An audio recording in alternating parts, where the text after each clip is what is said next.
ഇനി നമുക്കൊരു പാരയാകുന്ന ലക്ഷണമാണ്. പ്രിയപ്പെട്ട യൂട്യൂബ് നിവാസികളെ, എല്ലാവർക്കും എൻ്റെ പുതിയ വീഡിയോയിലേക്ക് സ്വാഗതം. ഇന്ന് നമ്മൾ റോസ്റ്റ് ചെയ്യാൻ പോകുന്നത് ഒരു പടമല്ല, രണ്ട് പാഴ്മരങ്ങളെയാണ്. ஒருத்தன் முட்டா பீஸு, இன்னொருத்தன் முரட்டு பீஸு. ஆனால் ரெண்டு பேருமே ஃபஸ்ட் கிளாஸ்.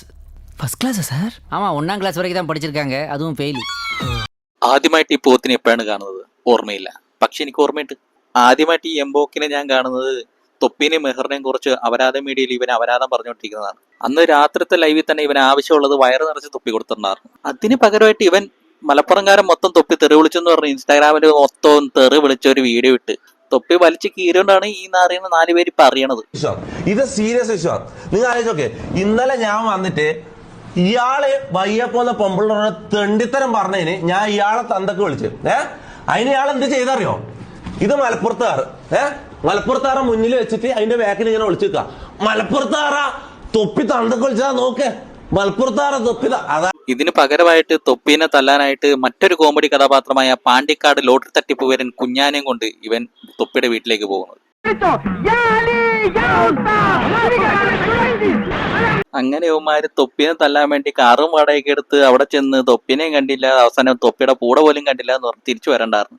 അങ്ങനെ കുറച്ച് നാൾ തൊപ്പിനെ വെച്ച് ഇവന്മാര് റീച്ച് ഉണ്ടാക്കി. അപ്പോഴാണ് നമ്മുടെ പോത്തിന് ഒരു ആലോചന വരുന്നത്, എന്തുകൊണ്ട് നമുക്ക് തൊപ്പിയുടെ ഒരു സ്ട്രീമിംഗ് തുടങ്ങിക്കൂടാ? അതിനുവേണ്ടി ഒരു പൊട്ടൻ, ഒരു മണ്ടൻ, ഒരു ശവപ്പെട്ടി, പിന്നെ ഒരു കടം പിടിച്ച തിരിച്ചു കൊടുക്കാത്തവനെയും വിളിച്ചിട്ട് കുറച്ച് സ്ട്രീമിംഗ് നടത്തും. അതിനിടയ്ക്കാണ് ഈ ഞരമ്പ് വലിക്ക് നിശാൻ കാറിലിരുന്ന് അഖിൽമാരാർക്കെതിരെ ഒരു വീഡിയോ ഇടുന്നത്. ഇങ്ങനെ ഞരമ്പ് വലിക്കലടാ, ഞരമ്പ് പൊട്ടിച്ചരിച്ച് നീയൊക്കെ ചാവും. ഇവൻ കള്ളനാണ്, ഇവന്റെ തന്ത പെരും കള്ളനാണ്, അങ്ങനെയുള്ളവരുടെ വാക്ക് വിശ്വസിക്കരുത്. ഈ വീഡിയോ റിലീസായതിനു ശേഷം ഇവന് കുറച്ച് സപ്പോർട്ടൊക്കെ വന്നു. ഇവന്റെ പേരും പറഞ്ഞ് കുറെ ആൾക്കാർ ഒന്ന് അഖിൽമാരാറിന് ഒരാവശ്യമില്ലാണ്ട് തന്തയ്ക്കും തള്ളയ്ക്കും മുത്തിക്കൊക്കെ വിളിക്കണ്ടാറ്. ഈ സോഷ്യൽ മീഡിയയിലെ സപ്പോർട്ടൊക്കെ കണ്ടിട്ട് മച്ചാന് കണ്ണങ്ങട് തള്ളി. അപ്പോഴാണ് ഞരമ്പ് വിലക്കും പോത്ത് ഷാജാനും കൂടെ ഒരു പ്ലാൻ റെഡിയാക്കുന്നത്. അവരുടെ ഭാഷയിൽ പറഞ്ഞ സ്ക്രിപ്റ്റ്. അടുത്ത വീഡിയോ ഈ ഞരമ്പൻ കാറിലിരുന്ന് കരയണ വീഡിയോ ആയിരുന്നു. ഇവന്റെ കാറിന്റെ ചില്ലാര തല്ലി പൊളിച്ചെന്നോ, അമ്മയും പെങ്ങളുള്ളപ്പോഴത്തേക്ക് അവര് പേടിച്ചു പോയെന്നോ, ഇനി വീഡിയോ ഇടൂലെന്നോ എന്നൊക്കെ പറഞ്ഞിട്ട് ഇവൻ കരയണ്ടായിരുന്നു. ഇങ്ങനെ കരയലടാ. ഞാൻ സോഷ്യൽ മീഡിയയിലും വീഡിയോയിലും എല്ലാം നിർത്തണം, എന്നെ കൊണ്ട് പറ്റുന്നില്ല. കാരണം എനിക്ക് ഫാമിലി ആയിട്ടൊന്നും പുറത്തിറങ്ങി നടക്കാൻ പോലും പറ്റുന്നില്ല.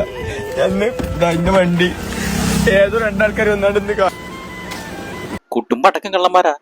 ബാപ്പ കരയുന്നു, ഉമ്മ കരയുന്നു, പെങ്ങള് കരയുന്നു, എന്തൊക്കെ അഭിനയമായിരുന്നറിയോ?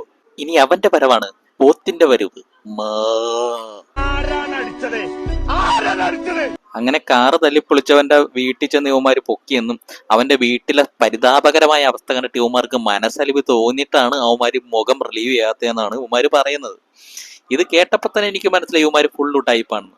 അറിയാതെടുത്തപ്പോ എന്തൊരു നവരസം, ഇങ്ങനെ വേണം അഭിനയിക്കാൻ, അവന് ബുദ്ധിയുണ്ട്, മനസ്സിലായോ?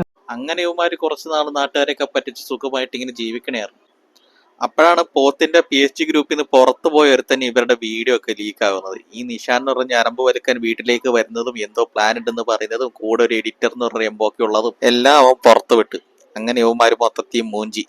അത് കഴിഞ്ഞിട്ട് സീക്രട്ട് ഏജന്റ് ഒരു വീഡിയോ ഇട്ട് പോത്തും കൂട്ടരും അട്ടപടലം മൂഞ്ചി. പുറത്തിറങ്ങാൻ പറ്റാത്ത അവസ്ഥ, നാട്ടിൽ മൊത്തം തെറി, വർഗീയ കലാപം ഉണ്ടാക്കാൻ ശ്രമിച്ചതിനൊരു കേസ്. അങ്ങനെ മൊത്തത്തിൽ ത്രികോണം മുഞ്ചൽ. ഷാജഹാനൊന്നും മാസാവാൻ നോക്കിയതാ. പ്ലാൻ മൂഞ്ചതോടെ പോത്തും ഞരമ്പനും ഓരോ എക്സ്പ്ലനേഷൻ വീഡിയോ ആയിട്ട് വന്നു. സംഭവം ഇത്രത്തോളം വിഷയമാവും അല്ലെങ്കിൽ ഇത്രത്തോളം പ്രോബ്ലത്തൊക്കെ പോകുന്ന ഒരിക്കലും നമ്മൾ പ്രതീക്ഷിച്ചിട്ടില്ല. അപ്പൊ ആദ്യം തന്നെ ഞാൻ എല്ലായിടത്തും മാപ്പി ചോദിക്കാണ്. ഈ ഒരു വിഷയങ്ങൾ എല്ലാവരും കണ്ടിട്ടുണ്ടാവും. അയ്യോ, എന്തൊരു വിനയം! ഈ വിനയം കണ്ടാൽ തന്നെ കാരണം പോത്തി അടിക്കാൻ തോന്നും. നിനക്കൊക്കെ നല്ല പ്രായം ഉണ്ടല്ലോ ഷാജാനെ, നിനക്ക് വല്ല പണിയെടുത്ത് ജീവിച്ചോടാ ഇങ്ങനെ നാട്ടുകാരെ ഊമ്പിക്കാതെ. എടാ 18 വയസ്സായോളല്ലോടാ നിനക്ക്. അപ്പോഴേക്കും അവൻ തുടങ്ങി നാട്ടുകാരെ മൂഞ്ചിക്കാനായിട്ട്. ഇക്കണക്കിന് നീ നിന്റെ 19 വയസ്സാകുമ്പോഴത്തേക്ക് നാട്ടുകാരെ മൊത്തം പറ്റിച്ച് നീ ഇവിടെ മൊത്തം മൂഞ്ചിക്കുമല്ലോടാ, ബ്ലഡി റാസ്കൽ. ഈ വീഡിയോ നിങ്ങൾക്ക് എല്ലാവർക്കും ഇഷ്ടപ്പെട്ടു എന്ന് ഞാൻ വിചാരിക്കുന്നു. അടുത്ത വീഡിയോ ആയിട്ട് വരുന്നത് വരയ്ക്കും ഞാൻ പോകുന്നു. Bye bye.